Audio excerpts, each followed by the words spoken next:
Passons maintenant aux mots de l'actualité. Mots M-O-T-S ou bien mots M-A-U-X. Mais une double lecture. Nous laissons d'ailleurs nos téléspectateurs à votre guise de faire ces doubles lectures-là. En tout cas, mots ou bien les mots de l'actualité va faire réagir le professeur Senghor Diouf, professeur de philosophie qui s'intéresse un peu aujourd'hui à la notion de justice populaire suite à la publication de la vidéo, une vidéo où on voit un peu une femme malmenée, oui, agressée parce qu'elle a été jugée ou bien accusée de vol. L'événement s'est passé à Sacré-Cœur et le professeur va apporter cette lumière ou bien sa lumière philosophique sur ce fait-là. Nous sommes en direct avec le professeur Senghor Diouf. Professeur, bonjour. Bonjour Papa Lune et bonjour à toute l'équipe de la matinale du TV Tok Tok Sénégal. C'est une vidéo qu'on interdirait à toute âme sensible, mais malheureusement, cette vidéo a fait le tour des réseaux sociaux. Comment comprendre cette obsession de diffuser sans trier? Comment expliquer ce cas?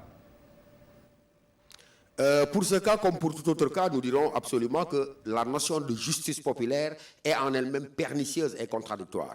Mais pourquoi? Parce que autant la justice s'adresse à un peuple, autant elle ne saurait être le fait de quelques individus isolés appartenant quand bien même à ce peuple. Ça veut dire quoi? La notion de justice populaire renvoie à l'idée que chacun pourrait lui-même prendre sur son compte le fait de se faire justice. Et vous savez que c'est en toute beauté et en toute tyrannie, comme dirait Platon, la mort de la justice elle-même. Il n'y a de justice que par rapport au fait qu'elle puisse être adossée à l'intérêt général. Et en tant que la justice n'est pas adossée à l'intérêt général, nous serions très exactement dans un même état semblable à celui d'un état naturel dans lequel les forces physiques prédomineraient sur le vouloir raisonnable. Être dans une société juste, c'est faire en sorte que prédomine dans cette société non pas le vouloir déraisonnable, mais le vouloir raisonnable. Et le vouloir raisonnable, il s'adosse lui-même à un droit, mais un droit exercé dans le cadre des dispositions réglementaires du pays et en tant que tel qui fasse preuve d'équité. Et c'est en ce sens-là qu'il y a justice.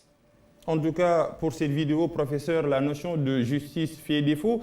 Est-ce le contrat social qui est en train de s'effilocher dans la société? Mais le contrat social, il n'y en a plus déjà, parce que nous avons cessé de pactiser non seulement avec nous-mêmes, mais de pactiser entre nous. Pourquoi nous avons cessé de pactiser avec nous-mêmes? Parce que les valeurs qui devraient être nôtres et que nous devions incarner dans l'espace public comme dans le privé et qui sémenteraient les liens de ce que nous sommes, c'est-à-dire une nation, ces valeurs-là n'existent plus à titre individuel. Et en tant que telles, elles ne se manifestent plus dans les rapports que nous pouvons nous autres entretenir en tant que participants de la même citoyenneté. Donc, non pas rupture d'un contrat social, mais un contrat social à fonder et à bâtir, parce qu'encore une fois, le minimum, c'est qu'ensemble, nous partagions un commun vouloir de vie commune, lequel commun vouloir de vie commune s'adresserait à des référentiels axiologiques qui seraient partagés de tous. Professeur, vous l'aviez dit, un contrat social à bâtir, parce qu'il y a un problème pour différencier deux mondes, le monde virtuel et le monde réel.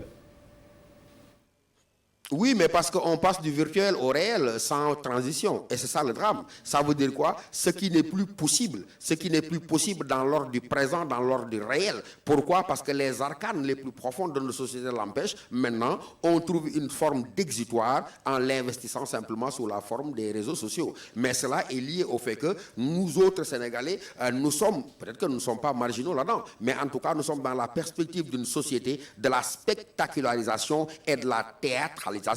Et ce désir profond d'être reconnu, d'être théâtralisé, d'être simplement celui qui est, non pas parce qu'il est de façon authentique, mais parce que simplement il est reconnu, non pas retenu en tant que quelqu'un qui s'est investi dans la part de travail à lui confier à la société, mais investi simplement du point de vue de sa présence dans les médias. Une telle société du spectacle, de la théâtralisation est forcément accoucheuse des vices les plus hideux qui puissent nous habiter. Dernière question, professeur, une question très brève d'ailleurs. Sommes-nous malades? Il y a longtemps que nous le sommes. Le problème, c'est que jusqu'à présent, nous n'avons pas diagnostiqué très clairement notre maladie et en tant que tel, nous n'avons pas encore véritablement trouvé le bon médecin qui pourrait nous guérir parce que quand même, il faudrait reconnaître que nous sommes tous papes redevables d'une cure psychanalytique. Il faudrait qu'on accepte, nous autres Sénégalais, de nous installer sur le divan et écouter les psychanalystes pour qu'ils nous guérissent nos maux, quand bien même déjà nous devrions commencer par avoir conscience de ce rapport pathologique que nous entretenons avec nous-mêmes. Professeur Songué Diouf, merci beaucoup. C'est moi qui vous remercie en souhaitant longue vie à cette matinale-là qui a fini, parce qu'on pensait qu'on les a réveillés en faisant beaucoup de bruit partout, mais je crois que pour la première fois, sans faire de bruit, vous êtes en train de réveiller tout le monde, parce que réveiller quelqu'un dans le bruit, c'est l'assujettir, mais vous réveillez gentiment et intelligemment, et pour ça, vive ITV, vive Tok Tok, et ce Tok Tok-là, il n'est pas du bruit que l'on fait, il est simplement une caresse de l'esprit, et c'est cette caresse de l'esprit dont nous demandions simplement son avènement depuis longtemps. Merci. Et c'était le professeur Songué Diouf. En tout cas, merci. C'est très bien de l'entendre, le professeur Songué Diouf. Je vous dis pourquoi je l'aime. Oui. J'aime le professeur Songué Diouf. J'aime les mots du professeur Songué Diouf. Oui. Et il m'a fait encore adorer plus que jamais la philosophie. Comme d'ailleurs le ministre du Travail, mon ancien professeur de philosophie, monsieur Sambassi, que nous saluons au passage. Et puis ces grands monsieur. Merci beaucoup à vous, Kessen. Merci à vous et surtout bon week-end, Boubacar. Bon week-end à toi et je dirais à tous les Saloum que Kessen a bien travaillé. Oh, merci, donc je peux aller me reposer en toute tranquillité. Bon week-end à vous, Kessen. La chronique de Mahmoud Ibra Kane qui sera avec nous sur le plateau.